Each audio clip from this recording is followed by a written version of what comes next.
कुछ नेता तथ्यों की पूरी जानकारी के बिना टीवी पर आते हैं और दहशत फैलाते हैं। आम आदमी पार्टी के लिए कहा है ये बीजेपी ने, क्या है इस पर जवाब आपका? देखिए चित्रा जी, मेरा सवाल बहुत छोटा सा है कि देश में मैं किसी पार्टी की बात नहीं कर रहा हूं। देश में 93 करोड़ 93 करोड़ की आबादी को वैक्सीन इमीडिएट लगना है, जो युवा है और जो 45 से ऊपर के हैं। 186 करोड़ वैक्सीन चाहिए। देश में 6.5-8 करोड़ वैक्सीन हर महीने में बन रही है। हम कब तक सारी वैक्सीन लगा पाएंगे? सरकार क्यों नहीं आके सीधा कहती कि भाई हमारे पास वैक्सीन नहीं है, हम इम्पोर्ट करते हैं। वैक्सीन है, लोग वैक्सीन दे देंगे, कैसे भी करके वैक्सीन मंगा के और लगाइए। बिल्कुल सही कहा एक मंत्री, एक बीजेपी प्रवक्ता कह रही है हमारी इतनी आबादी है, क्या करें मैडम, आबादी को खत्म कर दे क्या रात के रात में? आबादी तो इतनी ही रहेगी और बढ़ेगी भी। तो आपको काम है वैक्सीन लाने का और लगवाने का। जो राज्य वेस्टेज कर रहे हैं उनको सजा दीजिए, रेप्रीमांड करिए। जो अच्छा काम कर रहे हैं उनको ज्यादा दीजिए, जिनके पास ज्यादा केस है उनको ज्यादा वैक्सीन दीजिए। प्लीज जब इस मुद्दे पे लड़ाई मत लड़िए। अभी हम तीसरी लहर के मुहाने पे बैठे हुए हैं, अभी बच्चों को बचाना है। केजरीवाल ने बिल्कुल ठीक कहा है, कहीं से लेके आइए और राज्यों के सर पे ठीक मत छोड़िए। ये जिम्मेदारी केंद्र की ही है और केंद्र की ही रहेगी, हमेशा रहेगी। आप कहीं से लाइए, वैक्सीन दीजिए ला करके। मुकेश शर्मा जी, जल्दी से आपका भी कमेंट हो जाए। नुपुर, मैं फौरन आऊंगी आपके पास। मुकेश जी भी बहुत देर से बैठे हुए हैं। मुकेश जी, ये विपक्ष का काम केवल पॉलिटिक्स से करना है क्या? मौजूदा वक्त में जब कदम से कदम मिलाकर सभी को आगे बढ़ना चाहिए। एक सेकंड सर, तो सारा का सारा ठीकरा अगर हम केंद्र के सिर फोड़ रहे हैं तो राज्यों से भी पलट के पूछा जाएगा ना, आपकी क्या जिम्मेदारी है? जनता ने अगर आपको चुना तो क्यों चुना? मुख्यमंत्री सारे क्या कर रहे हैं ताकि लोगों को राहत मिल पाए? मुकेश शर्मा जी।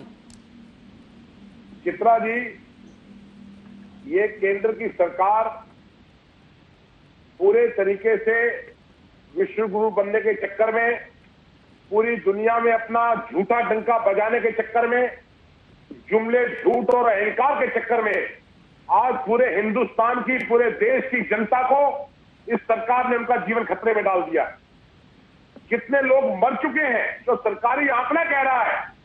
अरे न्यूयॉर्क टाइम्स छाप रहा है, आज बाकायदा एक्सपर्ट कह रहे हैं शहरों के अंदर तो टेस्टिंग हो रही है, जो गांव के अंदर लोग मर रहे हैं, जो बेचारे टेस्टिंग नहीं करा सके हैं, उसका आंकड़ा किसी के पास नहीं है। और माफ करिएगा चित्रा जी, गंगा के किनारे जो राइटर ने फोटो रिलीज किया है, वो गंगा के किनारे फोटो साबित कर रहा है कि आखिर हुआ क्या है। मैं कहना चाहता हूं, इस आजाद भारत के इतिहास में कभी ऐसा नहीं हुआ है कि 10,000 रुपए से लेकर 70,000 रुपए तक रिश्वत अंतिम संस्कार के लिए देनी पड़ी हो।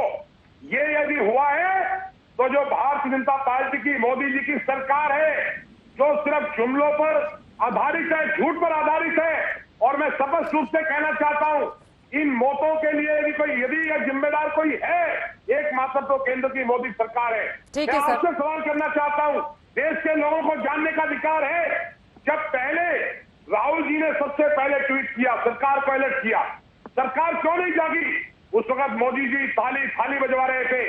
लॉकडाउन हुआ, उन्होंने कहा देखिए दुनिया के अंदर भारत पहला देश है जहां कुछ नहीं हुआ। आप बंगाल में चुनाव करने चले गए, आप उत्तर प्रदेश में चुनाव करने चले गए, आपको ना वैक्सीन की चिंता थी, ना आपको हॉस्पिटल की चिंता थी। अरे जो पीएम केयर फंड से आपने वेंटिलेटर दिए हैं, वो वेंटिलेटर भी अपने आप में घोटाला है। मैं जिम्मेदारी से आरोप लगा रहा हूं और ये सरकार इस आरोप से बच नहीं सकती। वैक्सीन राजनीति नहीं है। हाँ, ट्वीट करके मुकेश शर्मा जी, ट्वीट करके राजनेता अपना पल्ला झाड़ सकते हैं क्या विपक्ष को? सुन तो लीजिए मुकेश शर्मा जी, सुन लीजिए मुकेश शर्मा जी। मुकेश जी, सवाल तो सुन लीजिए, ठीक है? सुन, अब मेरा सवाल सुनिए सर। ये ट्वीट करके बड़े नेता अपना पल्ला झाड़ लेंगे, घर में बैठे हुए ट्वीट किए, खत्म, बात हो गई। और अगला सवाल सुन लीजिए सर, वैक्सीन सरकार किसको कितना दे रही है, उसका डिस्ट्रीब्यूशन राज्य सरकारों की जिम्मेदारी है, वो लोगों तक कैसे पहुंचा रही है? 2 आंकड़े में देती हूँ। वैक्सीन बर्बादी का राष्ट्रीय औसत, सर सवाल तो सुनिए मुकेश शर्मा जी, क्योंकि यहाँ पर 4, सर सुन लीजिए, 4 विपक्ष के लोग हैं, 2 सत्ता पक्ष के लोग हैं, तो थोड़ा विपक्ष से भी सवाल हो जाए। सर, वैक्सीन बर्बादी का राष्ट्रीय औसत जहां 6.3% है, वहीं झारखंड का कुल वैक्सीन 37.3% बर्बाद हुआ है और छत्तीसगढ़ का, वहां पे तो चलिए आप समर्थन दे रहे हैं सरकार को, यहां पर तो 30% बर्बाद हुआ है। इसके लिए भी केंद्र की सरकार जिम्मेदार है अगर राज्यों को वैक्सीन दी जा रही है और वहां पर वैक्सीन की बर्बादी हो रही है तो। आपने 3 सवाल पूछे, चारों का जवाब दे रहा हूं। पहले तो मैं ट्वीट का सवाल दे रहा हूं। जो लोग ट्वीट पर सवाल उठा रहे हैं, मैं उनसे सवाल पूछ रहा हूं, वो ट्वीट करके लोगों से इंजेक्शन क्यों मांगते हैं? वो लोग ट्वीट करके लोगों के लिए ऑक्सीजन क्यों मांगते हैं? अगर ये सरकार काम कर रही थी तो क्या जरूरत थी देश के लोगों को ट्वीट करके मदद मांगने की?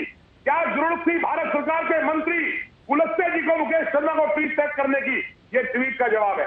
दूसरा जवाब आपको मैं देना चाहता हूं, ये जो झूठे आंकड़े कितने प्रतिशत किस राज्य में दवाई बेकार हुई है, मैं देश के प्रधानमंत्री माननीय मोदी जी को कहना चाहता हूं, आपकी उल्टी गिनती शुरू हो गई है और ये देश किसी कीमत पर इस सरकार को देखना नहीं चाहता, क्योंकि इस संकट काल में सरकार में कहीं नहीं दिखी। चले ठीक है सर, हर आदमी मतलब ट्वीट पर आपकी जो मदद कर रहा है, सर एक सेकंड सुनिए ना, ट्वीट पर आप जिसकी मदद कर रहे हैं, आकर अपनी ही पीठ आप टीवी पर थपथपा ले रहे हैं, ये तो मतलब गजब हाल है। ठीक है सर, हो गई आपकी बात। नूपुर शर्मा, ठीक है सर, नूपुर शर्मा जवाब दीजिए सभी का। ठीक है सर, समझ में आ गया ना सर, समझ में आ गया ना सर कि ट्वीट पर अगर आपसे कोई मदद मांगे तो फिर आप टीवी पर बैठकर आप अपनी ही पीठ थपथपाएंगे। सर मदद, एक सेकंड सर सुनिए ना, जिसकी मदद करते हैं उसको लेकर खुद पीठ नहीं थपथपाते हैं मुकेश शर्मा जी। हो गई आपकी बात, नूपुर जवाब दीजिए। लोग मर रहे हैं, वनिष्ठा नाम की लड़की का पेशेंट है। सर अब आपने सवाल उछाल दिए हैं, जवाब तो सुन लीजिए नूपुर शर्मा से, अभी बीजेपी से वही बैठी हुई है, सुन लीजिए। देखिए, आपसे अपेक्षा रहेगी कि आपने 4 विपक्षी दल के बुलाए हैं और केवल मैं और अजय आलोक जी हैं। अब 4 लोगों के सवाल है, मुझे चारों लोगों के सवाल का जवाब देने का आप मुझे समय देंगी? ये कोई बैलेंस पैनल तो है नहीं। नहीं बोलिए, अलग अलग राज्यों से है मैडम। आज काश आम आदमी पार्टी के ऑफिशियल प्रवक्ता होते। देखिए, बड़बड़ा के 2 बार प्रेस वार्ता के अंदर भग लिए उनके ऑफिशियल प्रवक्ता। देखिए, मैं किसी के ऊपर नहीं बोली, कोई तरीका नहीं है चित्रा जी, मैं आपसे पहले ही रिक्वेस्ट, वो शांत रहेंगे, नहीं बोलेंगे, बोलिए अपनी बात बोलिए, ठीक है। दूसरी बात कहूंगी, देखिए रवि श्रीवास्तव जी को शायद पता नहीं है, इस पूरे विश्व में कहीं पे भी बच्चों को टीका लग ही नहीं रहा है। तो आप जो आप बोल रहे थे बच्चों को टीका नहीं लग रहा, हमारा एकमात्र देश है जिसने कोवैक्सीन के बच्चों के लिए ट्रायल की मंजूरी दे दी।